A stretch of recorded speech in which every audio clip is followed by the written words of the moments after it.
Buyers, have you been submitting offers and getting this? That's right, rejected. You probably have. I'll tell you guys exactly why that is. Explain to you guys what the current market trends are on my RE101 video. Stick with me.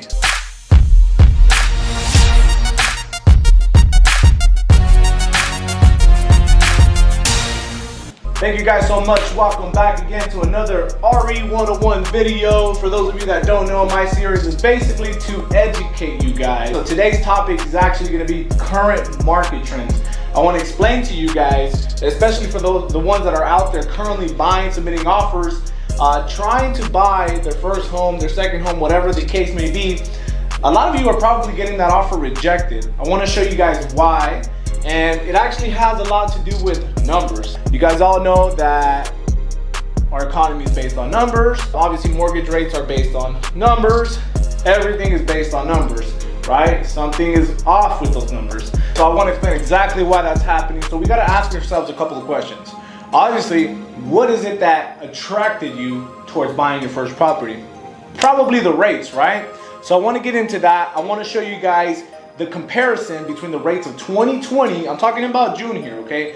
June of 2020 versus June of 2019, okay? So you gotta keep in mind, obviously these rates are not 100% because it obviously depends on your credit score, income. Everybody's situation is always a little bit different, but this is just a rough idea on what the rates are looking at now compared to 2019, okay?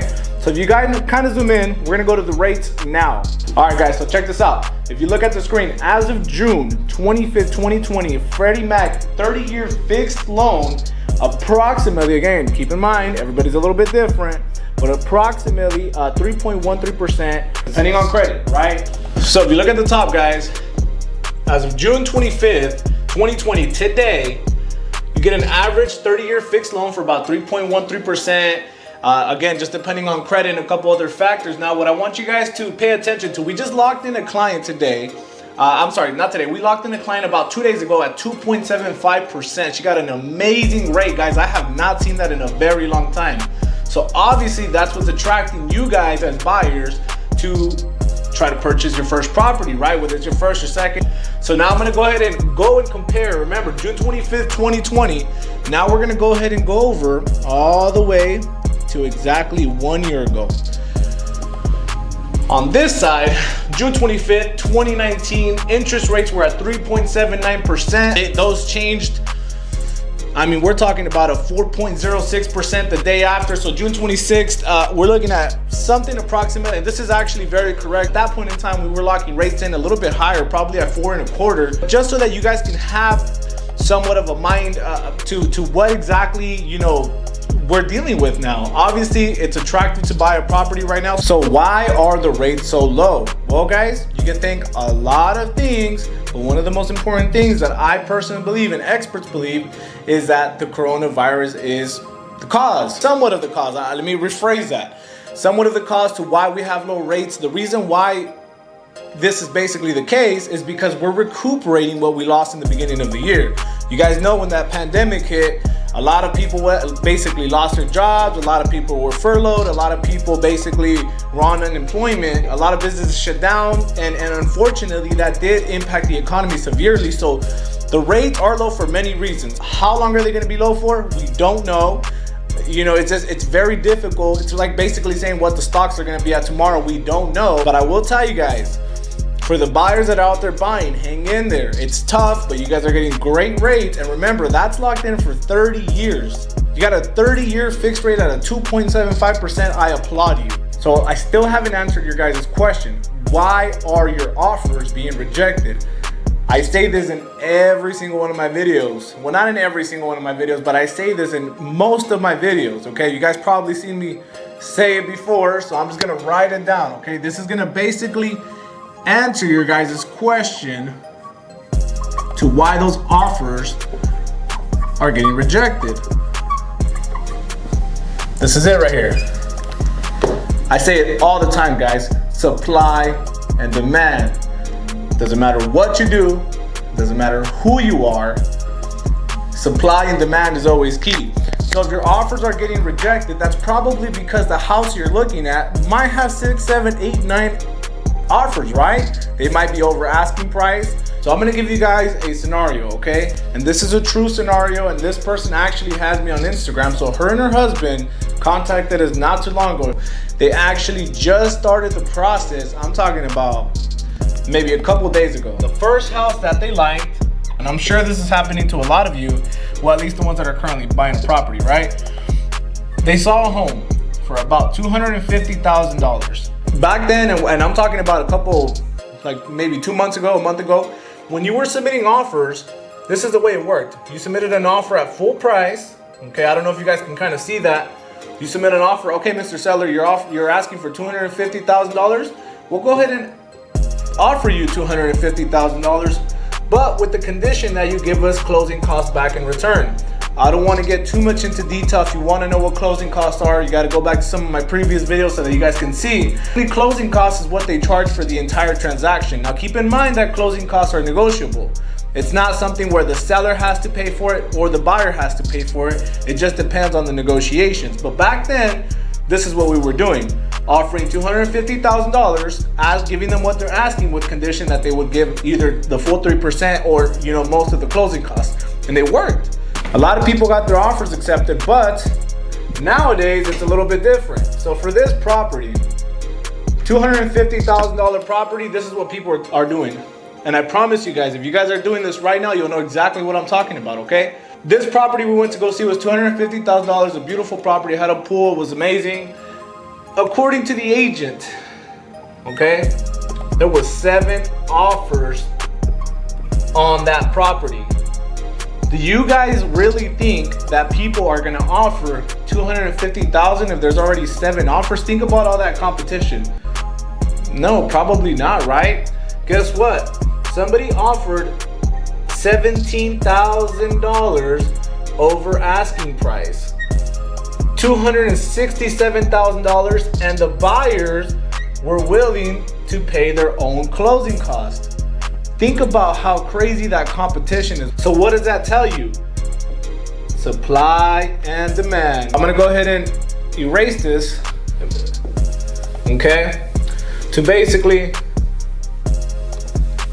get you guys started on this next thing, okay? So what is supply and demand? For those of you that don't know how supply and demand works, I'm gonna go ahead and give you guys a quick definition, okay? This is something that you probably learned in school, probably learned it on the streets if you're an entrepreneur. This is what supply and demand stands for. So what happens if the demand is greater than the supply? If demand is greater than supply, then there is a shortage. I'm gonna get to that in a minute, okay? Generally, this will cause an increase on prices. So just to give you guys basically a scenario, right? And obviously houses, you cannot compare them to what I'm gonna compare it to right now, but it's the best thing I can come up with. Toilet paper, all right? When everybody was losing their crap buying toilet paper, there was a shortage. Toilet paper was hard to get a hold of. You guys know that people were actually out there selling toilet paper on OfferUp, Craigslist, all these other sites for a huge price increase, right? Why do you think that is? Supply and demand. Common sense, guys. Let me go ahead and give you guys a little bit of more of a analysis here on statistics that we have. What I'm gonna bring up to you guys right now are statistics from our local board of realtors here in Bakersfield, California, okay? Other cities might be a little bit different. I'm showing you guys the stats here for Kern County. I'm gonna compare stats to how many homes were listed last year, June 2019, versus June of 2020. Well, actually, June is not over yet, so we might do May of 2019 versus May of 2020. Have a good scenario in your guys' head for this, okay? So if you guys read these stats, I'm gonna go ahead and do from March 20th to May 20th. Why? Because the month of June is technically not finished, so we can't really count that just yet. But I'm gonna show you guys something here, okay? So if we look all the way to the left, I don't wanna confuse you guys too much, but we check over here, we're gonna see all the properties that are for sale, okay? On March 2019, we had 1,439 homes for sale. We now have, this was again, March 2019 to May 2019, March 2020 to 2020, we have 1,003 homes for sale. We dropped 30.3% of homes for sale. How many of those homes sold? Again, 2,109 homes sold in May, from March to May of 2019. March 2020 to May 2020, 1579 actually sold. So that's a decrease in 25.1%. What we're talking about here is this. Do you see that? 439 homes, well, about 400 homes more for sale compared to this year. That's a huge change. And I'm gonna give you guys, again, this is not completely done, but just to give you guys a scenario here, I mean, it's going down. It's gonna go down. I'm gonna go ahead and go down a little bit here. I want you guys to pay attention to the highlighted column. You're in RE 101, baby. Okay, so June 2019, homes for sale, 1418. Think about that. Think about that number, guys. And I want you to look at this decrease. 1418, 1462, 1420, 1300, 1380, 1200, 1100, 10. Do you see that decrease? This is where we're at right now. 1,003 homes for sale. That's a huge number. We have a big shortage in inventory, causing the competition to go up, especially with the rates being so low. So guys, is this a seller's market or a buyer's market? Obviously, guys, no doubt about it, it's a seller's market. Does that mean it's a bad time to buy? No, it does not. Why? Because your rates are still really low. Again, I have not seen rates at a 2% interest in a super long time. Obviously, this person has an excellent credit score, so you might not get the same interest rate. You might get a little bit of, maybe a 3 1/4, whatever the case is. I mean, those are still beautiful rates. You just have to be ready. You gotta have some capital and you gotta be ready to play the game. This is a big competition that you're facing, depending on the amount that you pre-qualify for as well. Obviously, there's gonna be a lot more competition if you're pre-qualified from, let's just say, 180,000. So from 180,000 to 250,000, there's gonna be a lot more competition than somebody that's qualified for 300K to 400, right? You're competing with a bigger pool of buyers at this price point. So is it a bad time to buy? Again, no. Why? Because the rates are still low. You lock that in for 30 years, that's what your rate is gonna be. And I hear a lot of people saying, oh my God, the market is gonna crash. I've been hearing this since the beginning of the year. Guys, is the market going to correct itself?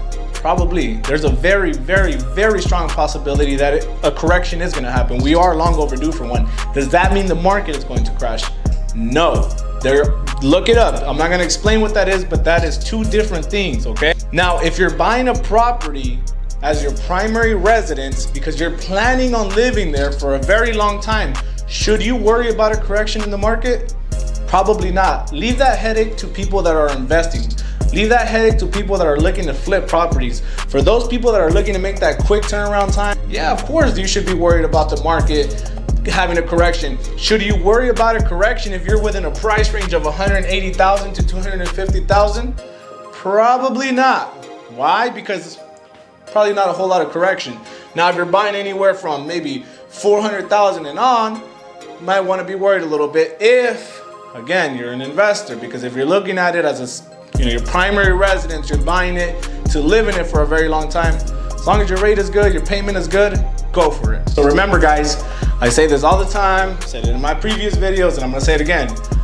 This is pertaining to Bakersfield, California. Guys, you live in the most inexpensive city in all of California, compared to the bigger cities, obviously. You live in a very inexpensive city. Don't worry about the market correction. Don't worry about, I can't stress that enough. Go out there, make your offers. If you wanna get your offers accepted, buyers, you do got to come in a little bit stronger. I recommend you guys save up and have the capital. If you don't have a whole lot of money saved up, you might want to wait it out a little bit or save up some money because it's tough. I'm not gonna lie to you guys, right? But again, I'm glad you guys were with me. Thank you so much for joining me with another RE 101 video. I got another one coming for you guys, so stay tuned. Just want to give you guys some current market trends. You guys can find this. It's local. It's on the CAR.org site. There's a bunch of sites that you can pick this up off of if you want to check the rates, talk to some lenders. There's a lot of great programs out there. Just to give you guys a good scenario, I had a client, and this specific client is getting half a down payment assistance, qualified for up to $280,000. And instead of using that money for their down payment, they're using that money for closing costs. So they're not going to come out of pocket more than $6,000, $7,000. We just got their offer accepted today. Depending on the agent you go with, is depending on how much you got to spend. So guys, thank you so much. Stay tuned for the next one.